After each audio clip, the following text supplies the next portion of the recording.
Le livre de l'Apocalypse est rempli de prophéties sur les événements qui se produiront avant, pendant et après le retour de Jésus sur terre. Mais il en existe une en particulier qui est différente de tout ce que le monde a déjà vu. Et même les scénaristes les plus créatifs et les auteurs de science-fiction ne seraient pas capables de créer quelque chose d'aussi extraordinaire et en même temps aussi effrayant. La Bible dit que lorsque cette prophétie se réalisera à la fin des temps, de nombreuses personnes se repentiront d'avoir rejeté Dieu et son amour. Elles crieront à la miséricorde et au pardon, mais cela ne sera plus disponible. Avant de révéler cet événement futur qui laissera le monde stupéfait, vous devez connaître 5 autres événements intéressants de la Bible qui ont déjà eu lieu ou sont sur le point de se produire dans un avenir très proche. Ensuite, nous verrons ce qui sera l'événement prophétique le plus terrifiant pour tous ceux qui ne sont pas avec Jésus. Avant de commencer, je voudrais vous demander de vous abonner à ma chaîne. Il vous suffit de cliquer sur le bouton « S'abonner » qui se trouve ici sous la vidéo et d'activer la cloche de notification pour recevoir directement sur votre téléphone les prochaines vidéos que je publierai. D'accord? Alors, commençons. Le premier événement est la visite de l'ange de la mort. Également connu sous le nom d'ange destructeur, cet être céleste est venu sur terre vers l'an 1300, après que le pharaon a refusé d'accéder à la demande de Moïse de libérer le peuple d'Israël de l'esclavage en Égypte. En raison de cet acte de désobéissance, Dieu a envoyé 10 plaies à cette nation, humiliant son peuple et chacun de ses dieux païens.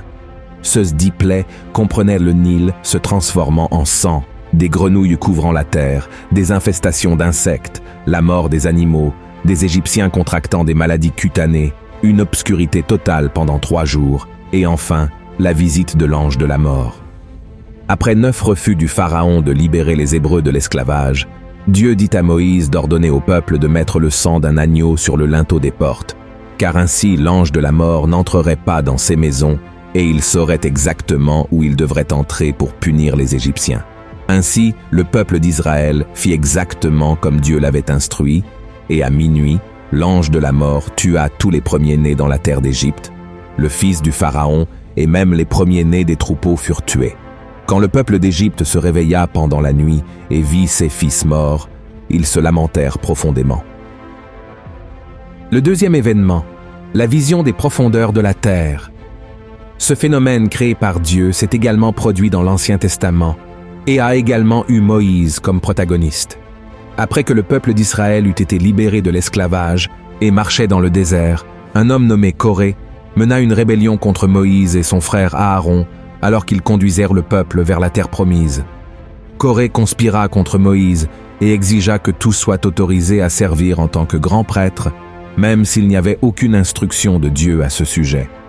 Il trouvait injuste que seuls les 2 frères aient un accès direct au Seigneur, et il ressentit une telle envie qu'il amena un grand nombre d'Hébreux contre eux. Dieu fut tellement irrité par cette attitude égoïste qu'il dit à Moïse qu'il déverserait son jugement sur Coré. Et comme il n'y eut aucun repentir, Dieu dit à Moïse d'ordonner au peuple de s'éloigner de Coré et de ses partisans. Alors, le Seigneur ouvrit la terre devant Coré, sa famille et ses alliés, et tous furent engloutis dans les profondeurs de la terre, avec tout ce qu'ils possédaient. Ainsi, ces personnes descendirent vivantes dans la tombe, et ensuite, Dieu referma cette crevasse, et tous disparurent du milieu du peuple d'Israël. Le troisième événement, l'émergence des 2 témoins. Cet événement biblique particulier est une prophétie du livre de l'Apocalypse qui se déroulera pendant les années de la Grande Tribulation. Ces 2 témoins seront 2 hommes qui n'ont jamais connu la mort, c'est-à-dire qu'ils pourraient être Enoch et Élie, 2 fidèles serviteurs de l'Ancien Testament qui ont été enlevés au ciel de leur vivant. Beaucoup croient également qu'il pourrait s'agir d'Élie et de Moïse, car ils sont apparus avec Jésus lors de la transfiguration. L'essentiel est que ces 2 serviteurs de Dieu recevront un pouvoir surnaturel du Seigneur pour accomplir des choses incroyables. Ils apparaîtront lorsque le monde sera sous la domination démoniaque de l'Antéchrist. Ils seront vêtus de toile de sac, un tissu épais généralement fait de poils de chèvre, et prophétiseront dans le monde pendant 1260 jours, soit 3 ans et demi. Ces hommes seront haïs par l'humanité, car ils prêcheront l'évangile de Jésus-Christ à un monde qui sera totalement aveugle et spirituellement fermé. Certains écouteront, mais beaucoup ne prêteront pas attention à leur message. D'autres seront furieux et les attaqueront, mais la Bible est très claire. Si quelqu'un tente de leur nuire, le feu sortira de leur bouche et consumera leurs ennemis. Cela sera un spectacle extraordinaire à voir, car je n'ai aucun doute que l'Antéchrist gouvernera le monde et ne voudra pas que quiconque adore le seul et vrai Dieu vivant de la Bible. Il fera tout en son pouvoir pour attaquer ces deux témoins. De plus, ces deux hommes de Dieu auront le pouvoir de fermer le ciel afin qu'il ne pleuve pas pendant tout le temps où ils prophétiseront, de la même manière qu'Élie l'a fait lorsqu'il a défié le roi Achab et la reine Jézabel. Ils auront également le pouvoir de transformer les rivières et les océans en sang et de frapper la terre de toutes sortes de fléaux chaque fois qu'ils le voudront. Ainsi, ces deux témoins prêcheront avec autorité dans le monde. La puissance de Dieu sera si forte sur eux qu'ils seront littéralement intouchables, et cela se poursuivra jusqu'à Apocalypse chapitre 11, où la Bible dit qu'après 3 ans et demi, la bête qui monte de l'abîme combattra avec eux, les vaincra et les tuera. Leurs corps resteront étendus dans la rue principale de la grande ville, qui sera appelée Sodome et Égypte, au même endroit où Jésus a été crucifié, et pendant 3 jours et demi, tous les peuples, tribus, langues et nations les regarderont, mais personne ne sera autorisé à les enterrer. Les habitants de la terre célébreront la mort des 2 prophètes qui les ont tant tourmentés et échangeront des cadeaux en signe de célébration.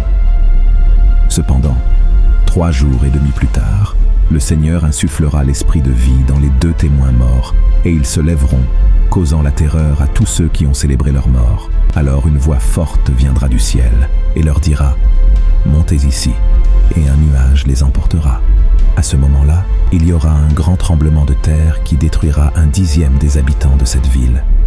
7000 personnes mourront, et celles qui resteront seront terrifiées et donneront gloire au Dieu vivant. Le 4e événement, l'Armagédon. La Bible dit que dans les derniers jours du règne de l'Antéchrist, Dieu déversera sa colère sur la terre avec des fléaux et des souffrances pour tous ceux qui l'ont renié et ont vécu dans le péché. Même face à ce scénario, les nations ne se repentiront pas et blasphémeront encore contre son nom. Ainsi, à la fin des 7 années de la grande tribulation, Israël sera encerclé par les nations qui se joindront à l'Antéchrist.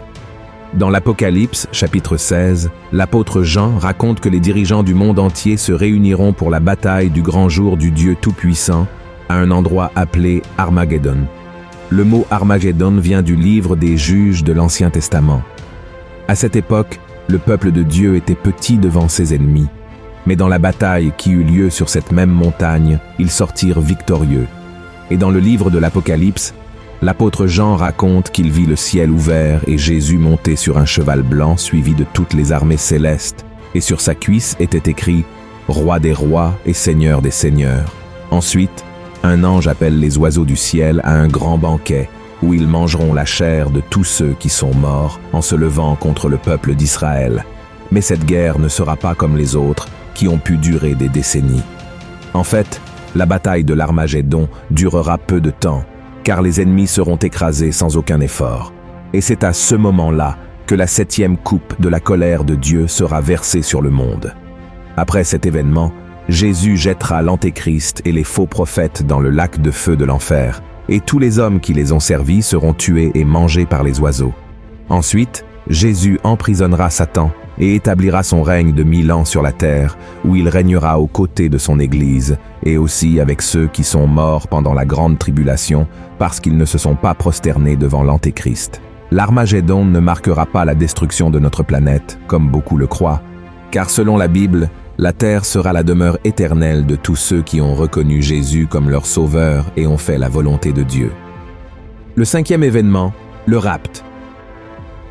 La Bible dit qu'il viendra un moment où tous les chrétiens qui seront vivants à cette heure précise disparaîtront simplement. Ils seront occupés par leurs activités quotidiennes, travaillant, étudiant ou s'occupant de la maison, quand soudainement ils seront emmenés au ciel.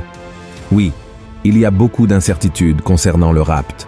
Certains pensent qu'il se produira dès que l'Antéchrist sera présenté au monde, tandis que d'autres pensent que les chrétiens ne monteront au ciel qu'après 3 ans et demi du règne de l'Antéchrist.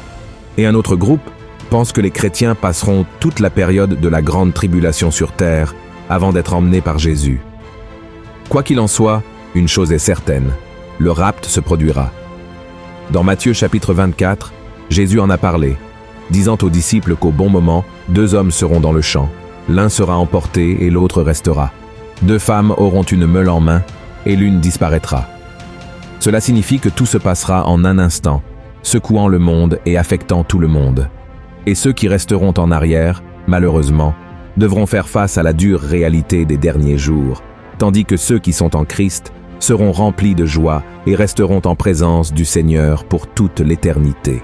Et ainsi, nous arrivons à la fin des 5 événements extraordinaires qui se sont produits dans la Bible ou qui doivent encore se produire. Et cela nous conduit à la prophétie la plus redoutable de toutes, l'arrivée des 4 anges démoniaques du fleuve de l'Euphrate. Et tout cela se produira lorsque les anges du Seigneur commenceront à sonner les 7 trompettes de l'Apocalypse. Quand la première trompette sonnera, une pluie de feu mêlée de sang sera jetée sur la terre, brûlant un tiers des arbres et toute l'herbe verte. La deuxième trompette apportera la chute de quelque chose qui ressemblera à une grande montagne ardente dans la mer, entraînant la mort d'un tiers de la vie marine et la destruction d'un tiers des navires et des embarcations. Avec la troisième trompette, une grande étoile appelée Abîme tombera du ciel, empoisonnant un tiers des eaux et causant de nombreuses morts en raison de l'eau empoisonnée. La quatrième trompette diminuera la lumière du soleil, de la lune et des étoiles d'un tiers, symbolisant une période d'obscurité. Le son de la 5e trompette ouvrira un abîme d'où sortiront des sauterelles qui tourmenteront ceux qui n'ont pas le sceau de Dieu sur leur front. Cet événement est également connu sous le nom de premier malheur, et c'est à la 6e trompette que la prophétie la plus terrifiante de tous les temps commencera à se réaliser. Lorsqu'elle sonnera, 4 anges démoniaques qui ont été chassés du ciel avec Satan et qui sont retenus près du grand fleuve de l'Euphrate seront libérés pour tuer un tiers de l'humanité. Ils dirigeront une armée de millions de cavaliers, provoquant destruction et mort. Et l'apôtre Jean dit qu'il y aura 200 millions de soldats dans cette armée, tous avec des cuirasses rouges, bleu foncé et jaunes. Et leurs chevaux auront des têtes comme celles de lions, et de leurs bouches sortiront du feu, de la fumée et du soufre. Leurs queues seront comme des serpents qui blesseront mortellement les gens. En tout, un tiers des habitants de la terre qui resteront en vie mourront. Et cet événement marquera la dernière chance de repentance que Dieu donnera aux gens avant qu'ils ne soient condamnés à passer l'éternité en enfer. Mais ils ne se tourneront pas vers le Seigneur et continueront à adorer leur faux Dieu. Frères et sœurs, je sais que ces événements sont presque impossibles à imaginer, car ils vont bien au-delà de notre compréhension humaine, mais sachez que la Bible ne se trompe jamais et ne ment certainement pas. Tout cela est très effrayant, mais si vous remettez votre vie à Jésus et vivez selon sa parole, le Seigneur vous préservera du jour de l'épreuve et vous emmènera vivre l'éternité à ses côtés dans la Nouvelle Jérusalem, un royaume où il n'y aura ni peur, ni douleur, ni mort, ni larmes. Vous n'avez pas besoin de vous inquiéter du moment où tout cela se produira, mais plutôt de savoir aux côtés de qui vous serez quand cela se produira. C'est pourquoi approfondissez vos connaissances de la Bible, marchez selon la parole du Seigneur et ne vous laissez pas tromper par ce qui se passera dans le futur. Amen. Si vous avez apprécié ce message, partagez-le avec vos amis, votre famille et abonnez-vous à ma chaîne. Je vous attends dans la prochaine vidéo. Que Dieu vous bénisse puissamment.